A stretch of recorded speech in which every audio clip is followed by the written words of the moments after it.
Hey, welcome back to DieCash Cars. So, still in shock, guys. Auto World Raw out of 10, and I did do a little bit of research, and everything online does say that the Auto World Raws are really 1 out of 10 for every single one of the releases. So if you think about it, this particular cast, the Supra that has the spoiler, there's been 6 releases since last year.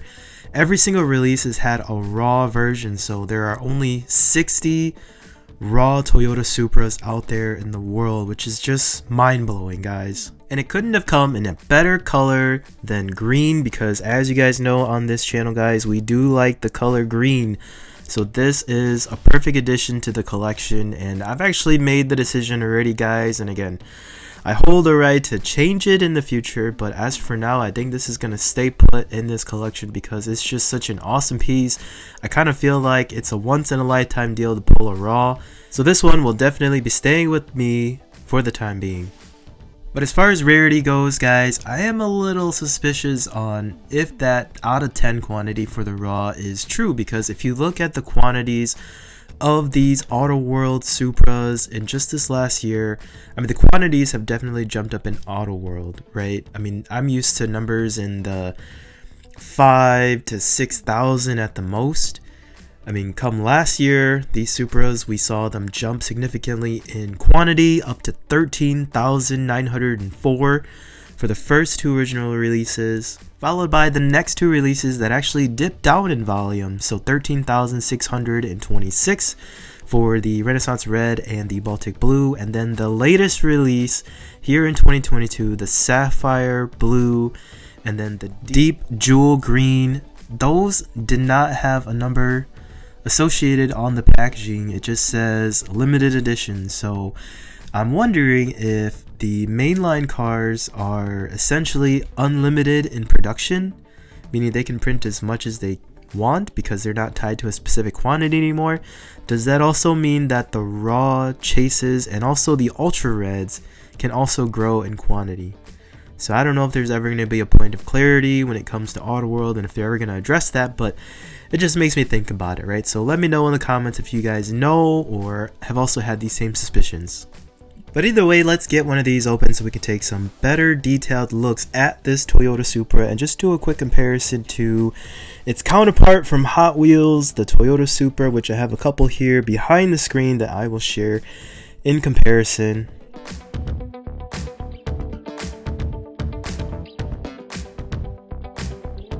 So there it is, out of pack, and immediately, guys, it's got that premium feel. I mean, being metal base, metal body, it's got a good amount of heft to it.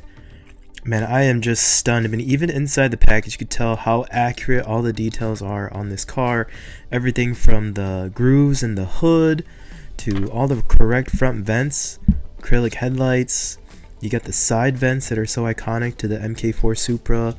I mean, the wheels themselves, guys, I don't know if there's any other auto diecast maker that has captured the stock Toyota rims so accurately and proportionate to the car as well too. The classic Supra tail lights in the back here, and I really like that license plate, California, and it says no soup for you. I think that's actually a Seinfeld reference, so it's kind of interesting, and I know it's on a lot of memes on social media as well too. Just kind of feeling the spoiler, it does look like it is casted, so it's not like a plastic piece that's just placed on top of the car. I know in real life too, black interiors on Supras are highly sought after, so I mean, they really nailed it with this one here.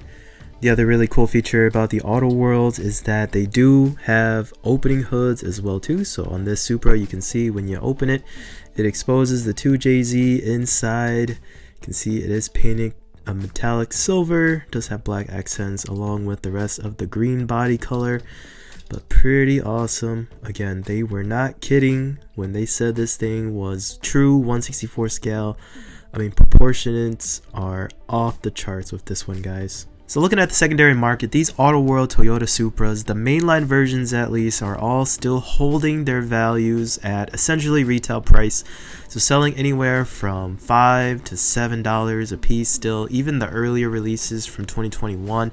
It isn't until you jump to the chase pieces like the Ultra Reds and the Ultra Raws, that's where you'll see the values really take off. So right now on average, the Ultra Reds are selling anywhere from $50 to $60, and the Ultra Raws, if you're lucky enough to find one available for sale, they're all listing for $500 and selling for just about that as well too. It's really interesting. There was one deep jewel green emerald Supra Raw that just sold 2 days ago for $800, but I will say that sounds kind of fishy because there was only one bidder and all the feedback for the seller was 0. So again, I don't know how true that was, but I would say $500 is about the going market for a Raw right now. In comparison, I know some of the mainline Supras, especially some of the earlier releases prior to the Toyota license being lost, you can see that their values were anywhere from $10 to $15. The latest releases of the Supra after they retained the license from Toyota, these really haven't grown that much in value. Again, these are just basically seen as your general mainline value, so no more than $2-3 on the secondary market. If you look at some of the premium releases in the last couple of years, so I'm thinking about the Cruise Boulevard, so the first time we saw Toyota and the Supra come back in license form, this car is still holding pretty steady at about the $20-25 range. As far as the Super Treasure Hunt goes, this is the one example that I have in my collection, the factory sealed version. These Supers are selling for about $90 to $100 right now on the market. It's interesting, they have come down, although everything in the Hot Wheels collecting world has come down in value over the last couple of months, just due to the overall world market. They were sitting at about the $130 to $150 range just maybe 6 months ago. But that's what I got for you guys today. Just wanted to do a quick review on this awesome Auto World Toyota Supra. All the colors up to this point, at least the casting with the spoiler, and a little bit of a spotlight on the raw chase that I pulled the other day. Let me know what's your favorite. Like and subscribe, and I will see you guys next time on DieCash Cars.